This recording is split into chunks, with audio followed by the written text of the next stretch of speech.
हीच भावना आज प्रत्येक बारामतीकराची त्यांच्या चाहत्याची आहे। दादा या शब्दामध्ये सर्व काही आलं। दादा म्हणजे आधारवड, दादा म्हणजे आपल्या घरामधला मोठा भाऊ आणि तोच आपल्यातून निघून गेल्याची भावना आज प्रत्येक बारामतीकराची आहे, त्यांच्यावर प्रेम करणाऱ्याची आहे। नक्कीच वृषाली, आणि दादा ज्यावेळेला निघायचे त्यावेळेला हा कॉन्व्हॉय त्यांच्यासोबत या ठिकाणी असायचा। मात्र उपमुख्यमंत्र्यांचा हा कॉन्व्हॉय त्यावेळेला दादा ज्यावेळेला सभेला जात किंवा इतर कुठे जात त्यावेळेला दिसायचा। मात्र आज अशा प्रकारे दादांच्या पार्थिवासोबत असा हा कॉन्व्हॉय कधी असेल अशी कल्पना देखील खरं तर कोणी केली नसेल।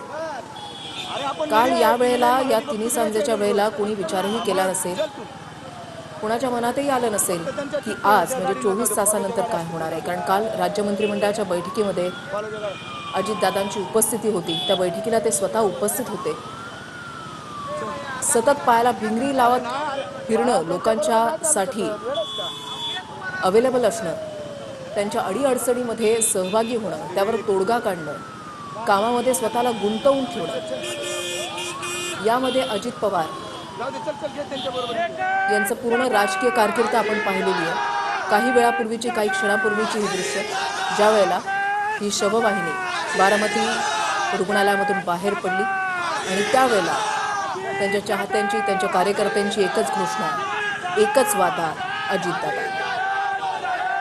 दादांचा पार्थिव या ठिकाणी शववाहिनीमधून आता विद्याप्रतिष्ठानच्या प्रांगणाकडे निघालेला आहे, जिथे कार्यकर्त्यांचा जनसागर उसळलेला आहे आपल्या लाडक्या नेत्याला अखेरचं दर्शन या ठिकाणी घेण्यासाठी। तर नेहमीच म्हणजे काही दिवसांपूर्वी आपण पाहिलं की महापालिका निवडणुकांमध्ये दादांच्या प्रचार रॅली निघत आणि त्यावेळेला अशाच प्रकारे बाईक रॅली देखील काढण्यात आली होती। दादांनी पहिल्यांदा या ठिकाणी रोड शो केला होता आणि त्यावेळेला दादांनी आपल्या रोड शोला किती गर्दी होती हे अगदी उत्सुकतेनं सांगितलेलं होतं की याआधी सभा घ्यायचो, मात्र सभेची गर्दी वेगळी आणि रोड शोची गर्दी वेगळी। तर रोड शोच्या गर्दीमध्ये तरुण मुलं सुद्धा कसे हात हलवून आपल्याला प्रतिसाद देत होते असं दादा अगदी खुशीनं म्हणत होते।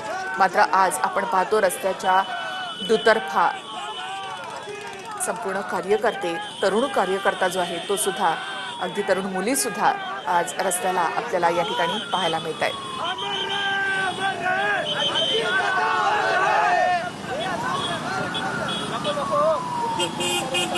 दादांवर प्रेम करणाऱ्या त्यांच्या लाडक्या बहिणीच म्हणाव्या लागतील।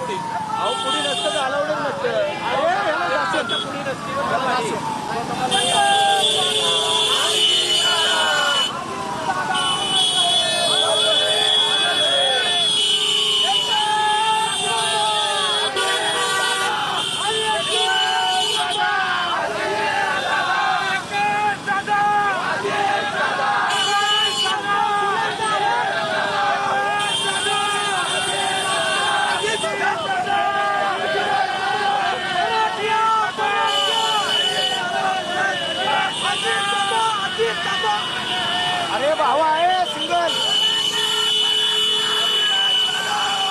स्कूटी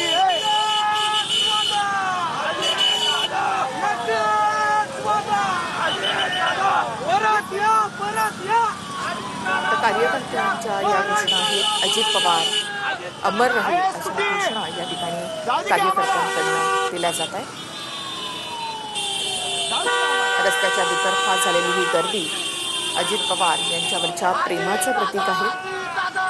प्रचंड गर्दी, हा संपूर्ण जनसागर खरं तर या ठिकाणी उसळलेला आहे। अजित पवार यांचं अखेरचं दर्शन व्हावं यासाठी म्हणून प्रचंड गर्दी सध्या रस्त्याला पाहायला मिळते। या प्रत्येकाचं दादांसोबत एक वेगळं नातं असू शकतं, कारण जनता दरबाराच्या माध्यमातून अजित पवार हे सर्वसामान्य माणसांच्या समस्या जाणून घ्यायचे, त्यांच्या प्रश्नांची उत्तरं शोधायचे, त्यांच्या अडीअडचणी जाणून घेत त्यावर तोडगा काढायचे।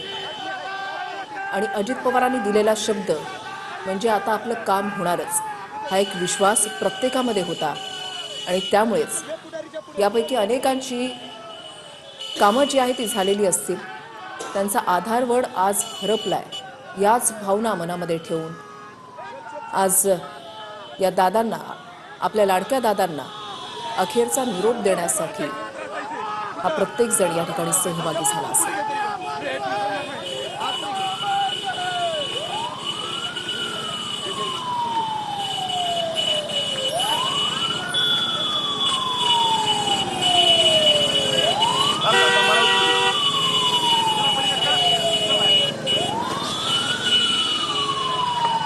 दादा साईड दादा साईड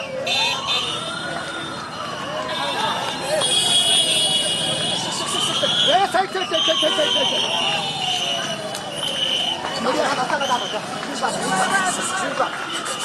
साईड अरे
मारतील लोक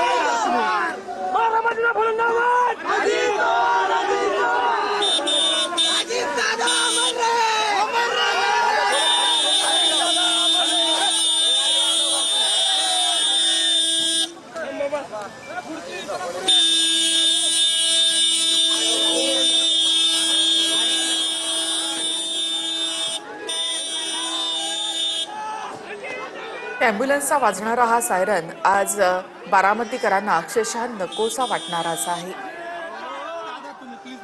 अजित पवार यांचा पार्थिव आता विद्याप्रतिष्ठान या ठिकाणी नेलं जाते, त्याची ही थेट दृश्य आपण या ठिकाणी पाहतो. अजित पवार हे राज्याच्या राजकारणामधलं एक वेगळंच व्यक्तिमत्व म्हणावं लागेल. हजरजबाबीपणा त्यांच्यामध्ये होता.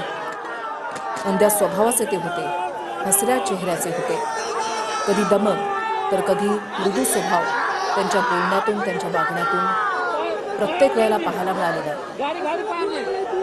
महाराष्ट्राच्या राजकारणामध्ये 6 वेळा उपमुख्यमंत्री राहिलेले अजित पवार हे एकमेव मुख्यमंत्री बनण्याचं त्यांचं स्वप्न अखेर स्वप्नच आहे. त्यांनी त्यांच्या बोलण्यामधून ही सहल प्रत्येक वेळा बोलून दाखवली. मात्र ही सहल बोलून दाखवत असताना आपल्या वाक्यांमुळे, आपल्या शब्दांमुळे कुणी दुखावणार तर नाही ना, याची सुद्धा त्यांनी काळजी घेतली. अजित पवार म्हणजे रोखठोक असं व्यक्तिमत्व. एखादी गोष्ट पटली नाही तर त्याच ठिकाणी ती तोंडावर सांगण्याची धमक ही अजित पवार यांच्यामध्ये होती. अनेक जण त्यांच्या या रोखठोक स्वभावामध्ये दुखावले गेले असतील, मात्र त्यांनी कधीच दीर्घद्वेषी ते नव्हते, अशी जी प्रतिक्रिया उद्धव ठाकरे यांनी दिलेली आहे तर ते त्याचंच प्रतीक आहे की अजित पवार यांच्याविषयीचा राग कोणी मनात ठेवला नव्हता आणि दादांनी सुद्धा असा राग कधीच मनात ठेवला नाही. ते थांबणारे नव्हते, ते दमणारे नव्हते, ते थकणारे सुद्धा नव्हते. आणि त्यामुळेच महानगरपालिकांच्या निवडणुकांचा निकाल मनासारखा लागला नसताना सुद्धा त्यांनी लगेच दुसऱ्या दिवसापासूनच जिल्हा परिषद आणि पंचायत समित्यांच्या निवडणुकांची तयारी सुरू केलेली होती.